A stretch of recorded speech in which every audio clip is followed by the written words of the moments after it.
Olá,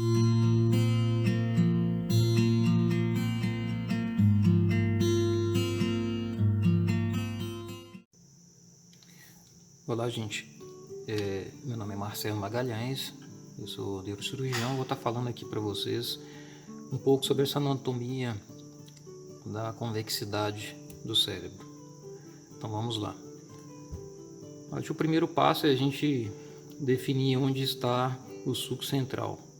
O sulco central ele é relevante porque ele separa o que é lobo frontal daquele que é parietal. Esse é o primeiro passo.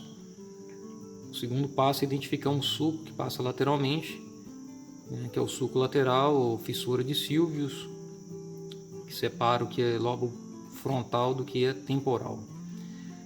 Outro ponto de interesse é um tipo de sulco especial, que é a fissura longitudinal do cérebro, que separa os hemisférios cerebrais, que ela passa bem na linha média. Então ele é também outro ponto de interesse anatômico.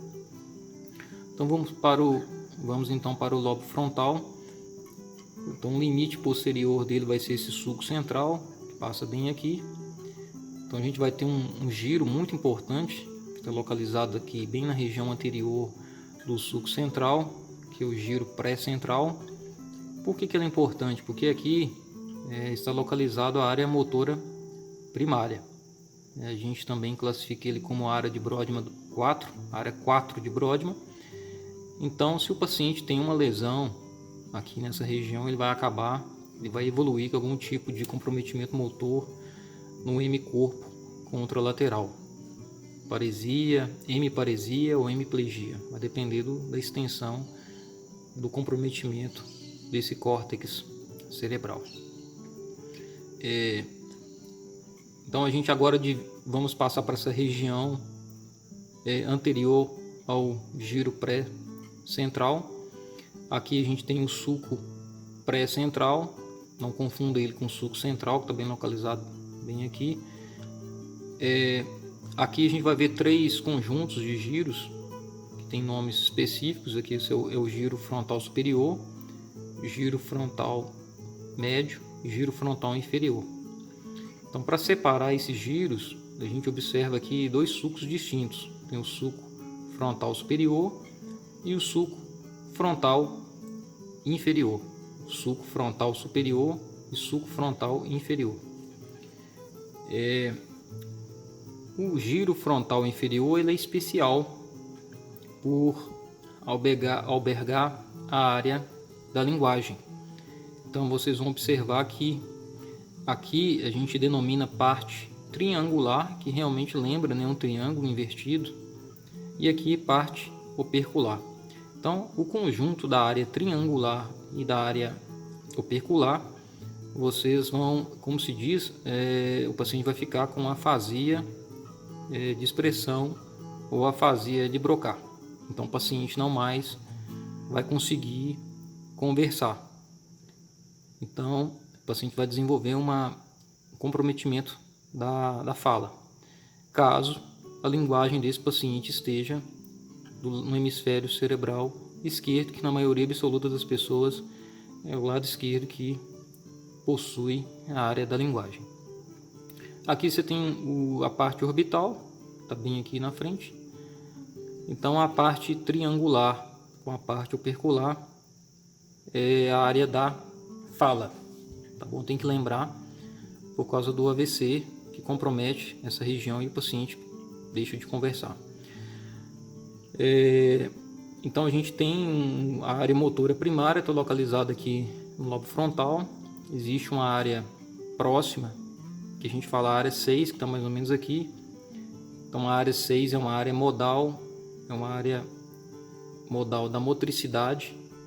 E um pouquinho mais à frente a gente teria a área 8 de Brodmann, que é responsável pelo movimento do olhar conjugado. Então, caso o paciente tenha algum comprometimento aqui da área 6, o que a gente fala área pré-motora e área 8, ele vai ter perturbações da motricidade. Ele não tem paresia, porém ele pode ter algum tipo de apraxia, na qual ele tem dificuldade de executar determinados padrões de movimento. E quando tem comprometimento da área 8, ele fica com uma paralisia do olhar conjugado, que a gente vê em alguns pacientes com AVC isquêmico hemorrágico. Então, o que não é a área motora primária nem a área pré-motora, a gente fala córtex pré-frontal, que é o resto todo está envolvido com funções cognitivas, né, diferentes da motora. Então vamos aqui para a parte inferior, falar um pouquinho do giro do lobo temporal, tá bem aqui, né? Então o temporal, a gente tem que lembrar que o limite superior dele vai ser o sulco lateral, que está passando bem aqui, ou fissura de Sylvius. Então a gente vê 3 conjuntos de giros. Esse aqui é o giro frontal temporal superior, o giro temporal médio e o giro temporal inferior. Então, para separar os 3 giros temporais, a gente tem 2 sulcos: o sulco temporal superior e o sulco temporal inferior. O lobo temporal do lado esquerdo ele é importante porque na parte posterior do giro temporal superior, que é esse aqui, que a gente fala a área 22 de Brodmann, a gente tem a área da linguagem, da decodificação da linguagem. Então, quando o paciente tem uma lesão aqui, ele não vai compreender o que a gente está conversando. Wie geht es Ihnen? Wie geht es Ihnen? Então vocês não entenderam, provavelmente porque se é alemão eu perguntei como que você está em alemão. Então é essa mesma sensação que o paciente tem quando ele tem uma lesão dessa região, mesmo que você fale a língua dele, a língua nativa, ele não vai compreender. Então ele fica desconectado da linguagem, né, falada, não consegue entender os comandos verbais. A gente tem que lembrar que dentro aqui da região do sulco, vocês vão encontrar outros 2 giros, que está um pouquinho difícil de ver aqui. A gente tem outros giros aqui. Aqui está melhor um pouco. Existem os giros temporais transversos, geralmente são 3, a gente consegue ver 2 aqui. Então giro temporal transverso anterior, giro temporal transverso médio. O temporal anterior, giro temporal transverso anterior, ele é importante porque é a área da audição, é a área primária da audição, que se localiza aqui, o córtex. E tem que lembrar também que dentro da fissura é o local onde nós encontramos, identificamos a ínsula.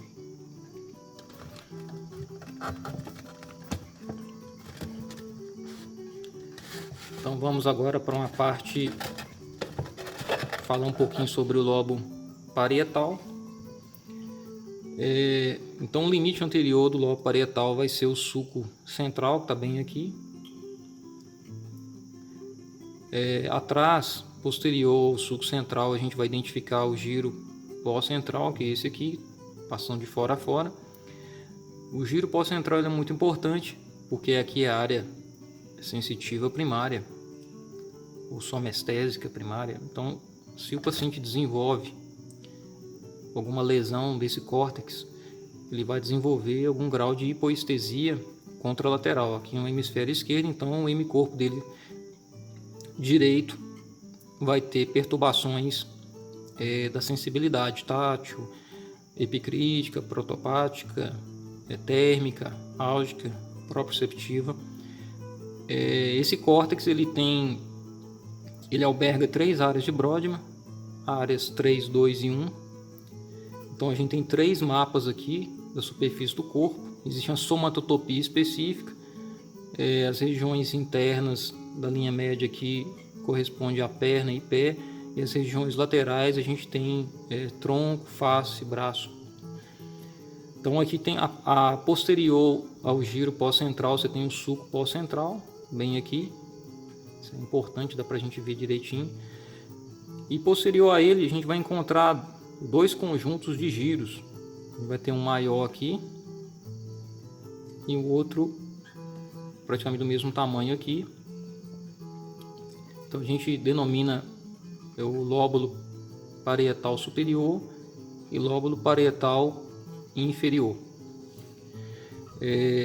Esse suco é o suco intraparietal, é o que separa então o que é lóbulo parietal superior do lóbulo parietal inferior. O lóbulo parietal superior, a gente já comentou aqui, ele continua medialmente como precúneo. Aqui alberga a área 5 e a área 7 de Brodmann do lado esquerdo, em um paciente que a área da linguagem ela se localiza no hemisfério esquerdo e geralmente está envolvido com uma parte da matemática, de cálculo aritmético. E o lóbulo parietal inferior, ele é tido como também um componente da área de Wernicke, que é a área da decodificação da fala, da escrita, né? Então, se a gente observar aqui, a gente tem outros dois giros que são bem relevantes, que estão envolvidos com a área de Wernicke. Se você seguir aqui o suco lateral, vocês vão encontrar um giro, que é o marginal, giro supramarginal, localizado aqui. Quando ele termina o suco lateral, a gente vai ter o giro supramarginal.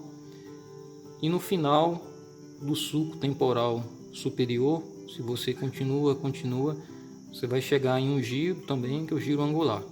Então, o supramarginal com angular, mais a região posterior do temporal superior, região posterior do giro temporal superior, a soma disso a gente tem a área, né, da decodificação da linguagem que a gente está escutando, né, a área de Wernicke. Então, é bem importante nesse aspecto.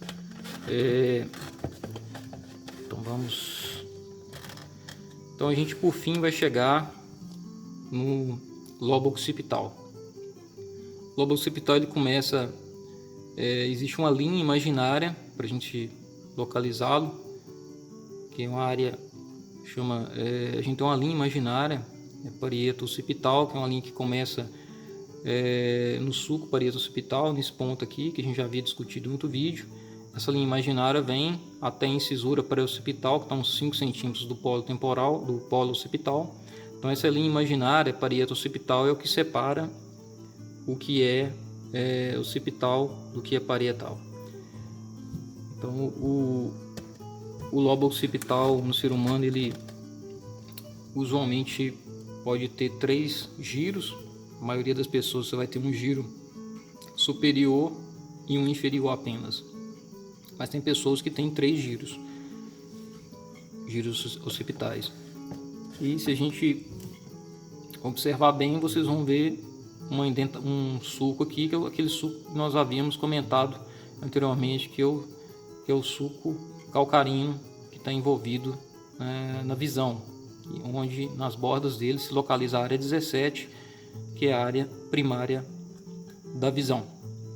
Então, um AVC, vamos imaginar que tem um AVC comprometendo o hemisfério, a gente está no esquerdo aqui, esse lobo occipital esquerdo, o paciente vai desenvolver uma himenopsia homônima à direita, que como já é atraso quiasma, as manifestações são sempre contralaterais. Então tem essa correlação. Vamos lembrar da irrigação aqui, que já comentamos em outro vídeo.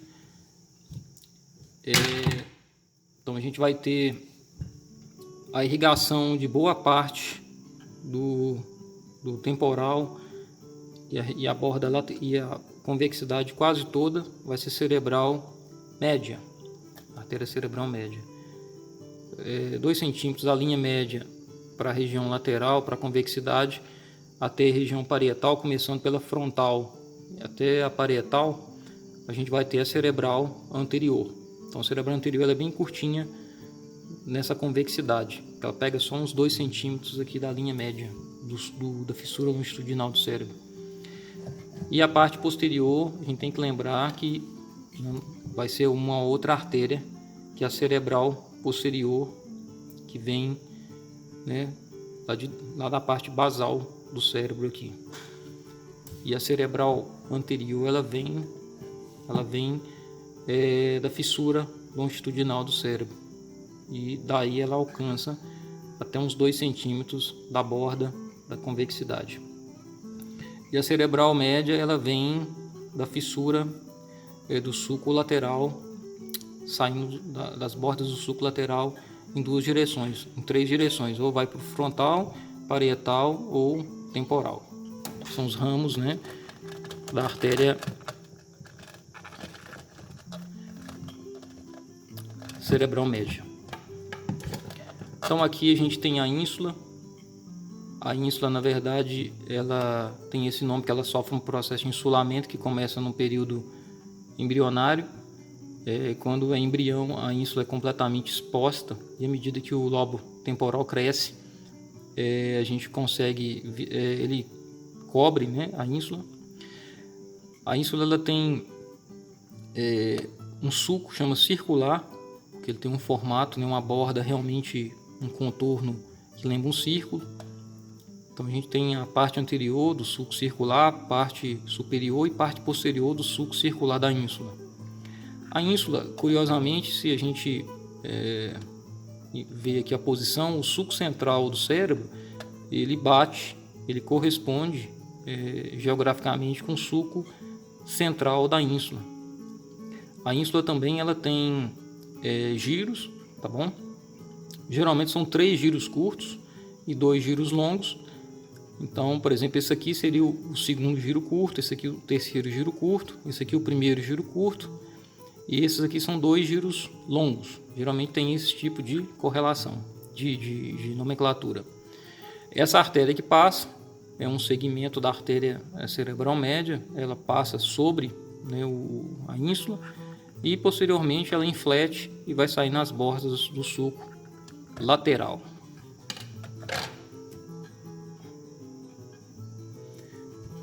Pois bem, agora a gente vê a visão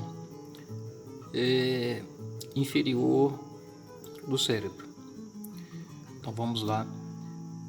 Na região anterior a gente vai encontrar o lobo frontal.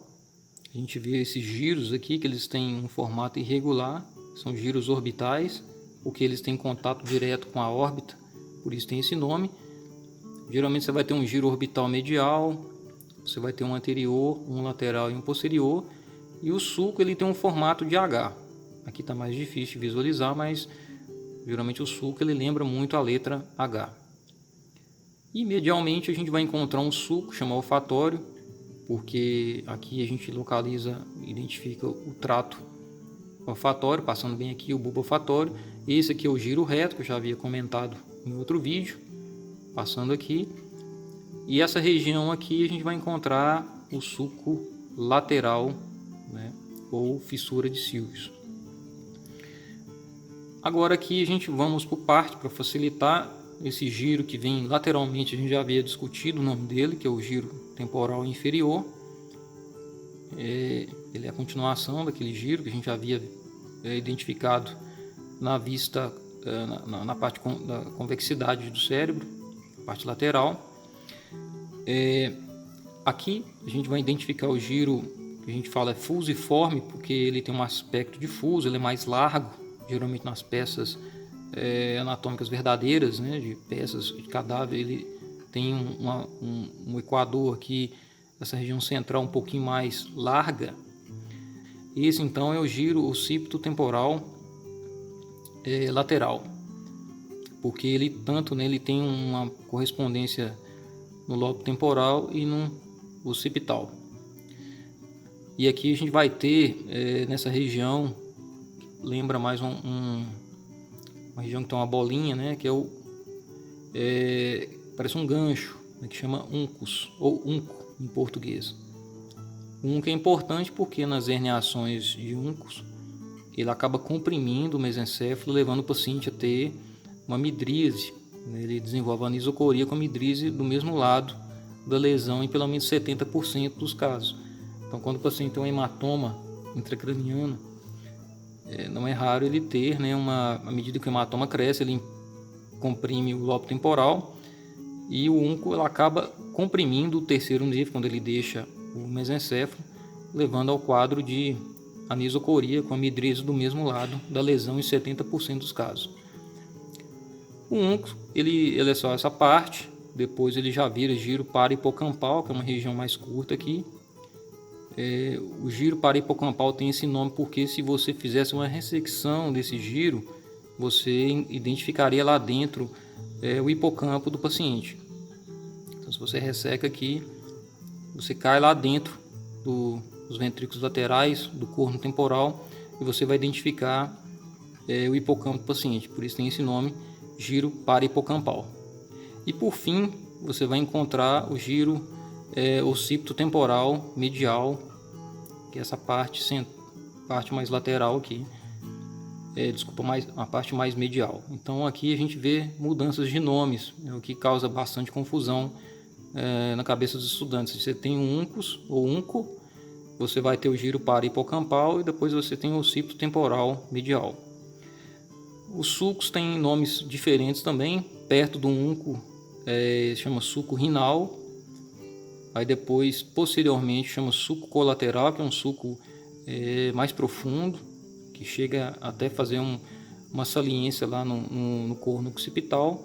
E aqui a gente vai ter um sulco, o occipito temporal, que é essa parte lateral mesmo, mais lateral. Então, lembrando, você tem o giro temporal inferior aqui, você tem o occipito temporal lateral, o occipito temporal medial, você vai ter o giro para-hipocampal e o uncus bem aqui. Então a gente aqui então finaliza, vamos falar algumas correlações clínicas aqui. O giro reto é um giro que muitas vezes ele é ressecado na cirurgia de aneurisma para comunicante anterior. O neurocirurgião acaba ressecando a parte dele para ter acesso às estruturas da linha média, visualizar o aneurisma e tratar. Existem tumores que crescem a partir do trato olfatório nessa região, ou da base do crânio a partir da aracnoide, da meninge que está localizada aqui, formando meningiomas da base do crânio. Então, uma correlação relevante. Nos traumatismos cranianos, não é raro ter contusões nessas regiões, porque o osso é mais irregular, e na ponta do temporal e na ponta do frontal, porque o osso tem esse anteparo rígido, e aí quando o paciente tem o TCE, há um movimento dessas estruturas contra o osso, causando contusões, sangramentos, né, na região do polo temporal, frontal e temporal e na base do crânio. Então tem essa correlação que é importante. Dentro do uncus nós temos o corpo amigdaloide, tem que lembrar, né, que ele está envolvido com os mecanismos do medo. Então, se você estimular um núcleo amigdaloide no paciente, ele vai sentir medo. Se ele, dependendo da experiência, tem experiências feitas com macaco, você resseca, né, o uncus com giro para-hipocampal. A gente nota que esses símios eles desenvolviam, perdiam medo de determinados animais peçonhentos que habitualmente, por instinto, eles já possuem, por exemplo, medo de serpente. Eles perdem e aí começavam a pegar na serpente e tudo mais. Então tem experiência feita com macaco, se eu não me engano, macaco rhesus, que confirma, né, essa teoria também. E lembrar que essa região do giro para-hipocampal não pertence ao temporal, mas pertence ao lobo límbico. Então, pacientes que têm lesões aqui do giro para-hipocampal, eles vão desenvolver alterações de memória, de fixar coisas novas, né? Isso pode ser provocado por demências como Alzheimer, ou alcoolismo, ou deficiências de vitaminas, sífilis, traumatismos, encefalites. As encefalites elas podem, por exemplo, a encefalite, que na verdade a encefalite é um processo inflamatório que atinge o cérebro, né, a substância, não só as meninges, mas o cérebro em si, né, a massa cinzenta, às vezes branca. Então a gente tem um exemplo que é interessante para lembrar, que é as encefalites herpéticas, que muitas vezes comprometem essa base do crânio, que a gente vê na ressonância algumas vezes. Então podem dar muita crise convulsiva, porque lesões, essas estruturas aqui da linha média, provocam muita crise convulsiva e alterações comportamentais de memória também no paciente. Lembrando da esclerose mesial temporal, a gente não vê a estrutura do hipocampo que está lá dentro, que está próximo. Ela é uma doença que causa muita crise convulsiva em adulto, que é esses pacientes portadores de epilepsia por esclerose mesial temporal têm muita dificuldade em obter um controle adequado só com remédio. Então, algumas vezes ele faz uma cirurgia, então retira o uncus e o giro parahipocampal e parte lá do hipocampo que está doente, que está um processo inflamatório. Aí dessa forma eles controlam as crises convulsivas, né? Então seria isso que eu queria passar para vocês de correlações clínicas, e fica, né, esse vídeo aí para relembrando do conteúdo anatômico e algumas correlações neurológicas aí para facilitar o entendimento. Então, aquele abraço, tudo de bom.